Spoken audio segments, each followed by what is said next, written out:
Radhe Radhe everyone, welcome back to my channel 250 day medicine challenge में आज है डे 16 और आज हम बात करेंगे अबैटासेप्ट के बारे में। ये एक एंटी रूमेटिक ड्रग है और ये इंटरनेशनली ओरेंशिया के नेम से मिलता है। क्यों ली जाती है? अबैटासेप्ट पेशेंट्स के इम्यून सिस्टम को मॉडिफाई करता है जिन्हें रिमेटॉइड अर्थराइटिस होता है काफी टाइम से और किसी और दवा से आराम नहीं हो रहा होता। ये बेसिकली वर्क कैसे करता है?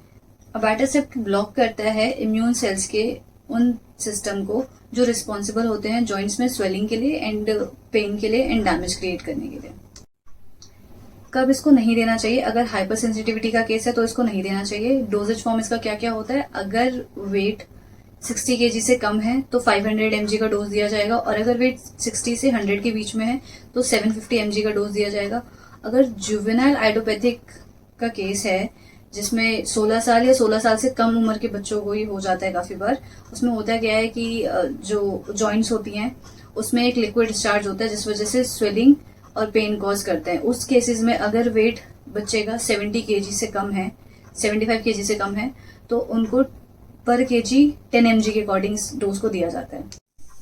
ये इंजेक्शन फॉर्म में आएगा, मतलब आईवी दिया जा सकता है इसको और सबक्यूटानियस रूट में भी दिया जा सकता है, but only by a health care specialist ही दिया जा सकता है इसको।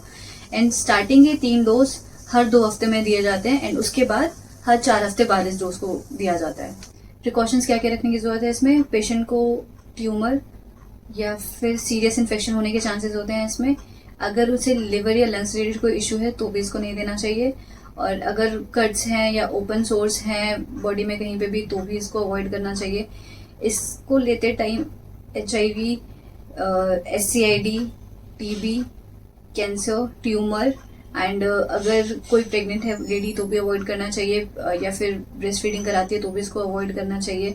एंड अगर ब्लड या शुगर है और स्पेशली तब जब ब्लड शुगर आप घर में खुद से मॉनिटर कर रहे हैं डेली बेसिस पे तो भी अवॉइड करना चाहिए।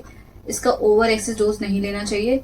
एंड लास्ट पॉइंट ये कि ये मेडिसिन कभी भी फर्स्ट लाइन ड्रग नहीं हो सकती ट्रीटमेंट में। इससे पहले भी कुछ मेडिकेशन यूज की जाती है, हो सकता है इसकी जरूरत ही ना पड़े। Avoid vaccination. जब ये मेडिसिन चल रही हो तो आप किसी भी तरीके को वैक्सीनेशन अवॉइड करें बिकॉज वो सेफ नहीं होता है। अब इसके साइड इफेक्ट्स क्या होते हैं? सिवरल जो मेजर साइड इफेक्ट है वो कैंसर और ट्यूमर का है जो मेजर है। अदरवाइज आपको हेडेक हो सकता है, डिजीनेस होता है, कॉन्स्टिपेशन हो सकता है एंड अपर एब्डोमेन पेन हो सकता है, लोअर एब्डोमेन पेन हो सकता है, इंडाइजेशन हो सकता है, हार्ट रेट में प्रॉब्लम हो सकता है, redness in eyes and face हो सकता है, स्वेलिंग पे हो सकती है और नोजिया हो सकता है, वॉमिटिंग हो सकता है, अपर रिस्पिरेटरी ट्रैक इन्फेक्शन हो सकता है, यूरिन में इन्फेक्शन हो सकता है, क्वांटिटी ऑफ यूरिन ज्यादा हो सकती है यूरिनेशन की, और भी सिर्फ कुछ छोटे मोटे प्रॉब्लम्स है जैसे नींद सा आना, आंखों का भारी होना एंड ऑल। और इसका स्टोरेज हम कैसे कर सकते हैं? स्टोरेज आप किसी हेल्थ केयर स्पेशलिस्ट जो होंगे वो खुद आपको ये इंजेक्शन देंगे और खुद रेफ्रिजरेटर में इसको रखेंगे एंड स्टोर करेंगे। हीट और लाइट से इसको अवॉइड करना होता है, वहां नहीं रखना होता। Thanks for the watching. Do like, subscribe and share with all your friends and family. And इसमें एक जो डिफरेंट पॉइंट ये था कि मोस्टली जब मेडिकेशन चल रही होती है तो मैंने इतने सारी चीजें इसमें बता दी है, तो इसमें एक पॉइंट ये है कि वैक्सीनेशन इसमें अवॉइड करना चाहिए जो कि लोग ध्यान नहीं देते हैं। तो do like, subscribe and share with all friends कि उन्हें पता रहे कि वैक्सीनेशन ना लें इस बीच में। अगर वीडियो से रिलेटेड कोई क्वेरी है तो नीचे कमेंट सेक्शन में जरूर पूछें, मैं कोशिश करूंगा उसका रिप्लाई करने का। Thank you.